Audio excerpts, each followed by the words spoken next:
యేసుక్రీస్తు వారు ఎందుకు చనిపోయారు? యేసుక్రీస్తు వారు ఎందుకు చనిపోయారు? తను కాపాడుకోలేదా? కాపాడుకోగలిగే శక్తి ఆయన లేదా?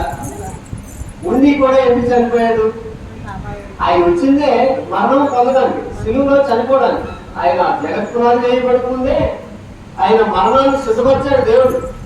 అంటే ఈ సృష్టి కలగకముందే, సృష్టిలో మనం ఎవరు అసలు పుట్టకముందే దేవుడు ఏం చేశాడండి? మరణాన్ని నిర్ణయించాడు. మరణాన్ని నిర్ణయించాడు కాబట్టి ఆయన మరణాన్ని ఇంకా ఎవరు తప్పించరు. అది ఆయన రాయబడిన రాతది. అలా రాత అంటారు చూసారా? అలాగే క్రీస్తు వారికి తండ్రి అయిన దేవుడు నేను ఇలా చనిపోవాలని ముందుగానే నిర్ణయించాడు, రాత రాయించాడు. కాబట్టి భూమి చాలా మంది నాకు ఇలాగైంది అలాగైంది, నా పరిస్థితులు ఎలా ఉన్నాయి, ఎప్పుడు నా జీవితం ఉంది అని బాధపడుతూ ఉంటారు. అది నాకు రాయబడిన రాత అనుకుంటారు. కాబట్టి రాత అనేది భూమి మీద మనుషులు కోరుకుంటున్నారు, అనుకుంటున్నారు.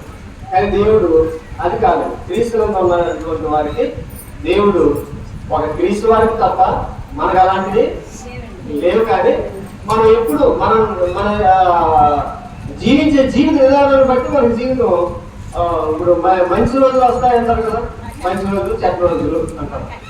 కాబట్టి ఎప్పుడు వస్తాయి మంచి రోజులు అంటే మనం దేవుని నీతి న్యాయాలు అనుసరించి జీవిస్తుంటే మనకు వస్తాయి కానీ తప్ప మరొక విధంగా అని రావు.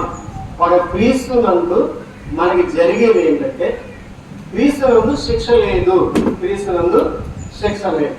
క్రీస్తునందు ఉన్న వారికి శిక్ష లేదు. అటు ధర్మశాస్త్రం కింద ఉన్నటువంటి వారికి కానీ, ఇటు అన్యజనులుగా ఉన్నటువంటి వారికి కానీ ఎవరైనా క్రీస్తునందు ఉంటాయి. అంటే ఆ రోజు ధర్మశాస్త్రం మనుషులను శిక్షిస్తుంది. పాపం చేసిన వారు మరింత పాపిష్టులుగా జీవింపజేసింది తప్ప ధర్మశాస్త్రం. ఎందుకంటే వాటిని అనుసరించకపోవడం. అంటే ధర్మశాస్త్రం తప్పు కాదు, కానీ ధర్మశాస్త్రాన్ని అనుసరించలేకపోవడం వల్ల అలాంటి యూదులు తప్పు చేస్తూ పాపిష్టులుగా మరింత పాపాన్ని కలిగి ఉన్నారు. కాబట్టి ధర్మశాస్త్రం ఎవరిని నీతివంతులుగా తీర్చలేకపోయింది. పాపిష్టులు మరింత పాపిష్టులుగా చేయబడ్డారు తప్ప నీతివంతులుగా ధర్మశాస్త్రం తీర్చివేయలేకపోయింది. దురాశలు పెంచింది. అంటే దురాశలు ఇది చేయొద్దు అంటే అదే చేసేవాడు మనుషులు, ఇది చేయకూడదంటే చేసేవాడు. కాబట్టి అలాగా జరిగింది. కాబట్టి ఈరోజు క్రీస్తులను ఉంటే నీ హృదయానికి సంబంధించింది. కొత్త హృదయ స్థితి, నీ హృదయంలో మార్పు చెందాలంటారు. కాబట్టి క్రీస్తునందు నీ పాపం కడుక్కుంటాం. ఆయన రక్తం మన ప్రతి పాపం నుంచి కడిగి మనకు శిక్ష లేకుండా తప్పించింది, నీతిమంతులుగా చేస్తుంది.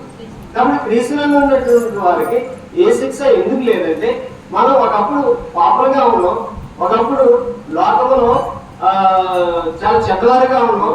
కానీ ఈరోజు క్రీస్తులో మారు మనసు పొందిన తర్వాత, అంటే మనసు మారిన తర్వాత మనం బాప్తిసం పొందుతున్నాం. కాబట్టి బాప్తిసం పొందినటువంటి ప్రతి వారు కూడా తమ పాపం నుంచి కడిగి వేయబడుతున్నాయి.